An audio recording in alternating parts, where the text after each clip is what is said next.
ಕಾಲೋನಿಯಲ್ಲಿ ಚಿರತೆ ಸೆರೆ, ನಿಟ್ಟುಸಿರು ಬಿಟ್ಟ ಗ್ರಾಮಸ್ಥರು.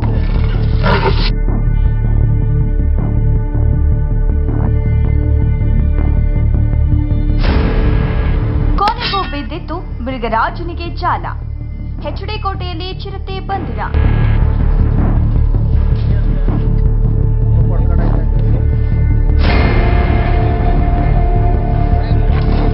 ಕೋಟೆ ಭುವನೇಶ್ವರಿ ಕಾಲೋನಿ ಗ್ರಾಮದ ಭುವನೇಶ್ವರಿ ಫಾರ್ಮ್ ಹೌಸ್ನಲ್ಲಿ ಬೆಳಗ್ಗೆ 7 ಗಂಟೆಯ ಸಮಯದಲ್ಲಿ ಚಿರತೆಯನ್ನ ಅರಣ್ಯ ಇಲಾಖೆಯ ಅಧಿಕಾರಿಗಳು ಸೆರೆ ಹಿಡಿದಿದ್ದಾರೆ.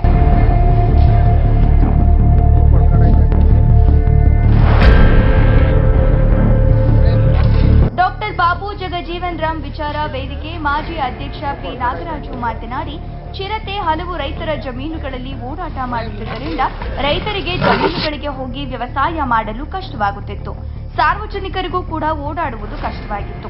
ಅರಣ್ಯ ಇಲಾಖೆ ಸಿಬ್ಬಂದಿ ವರ್ಗದವರು ಚಿರತೆಯನ್ನ ಸೆರೆ ಹಿಡಿದಿರುವುದರಿಂದ ರೈತರು ಹಾಗೂ ಸಾರ್ವಜನಿಕರು ನೆಮ್ಮದಿಯ ನಿಟ್ಟುಸಿರು ಬಿಟ್ಟಿದ್ದಾರೆ ಎಂದು ಹೇಳಿದರು. ವರದಿ ರಮೇಶ್ ಕೋಟೆ.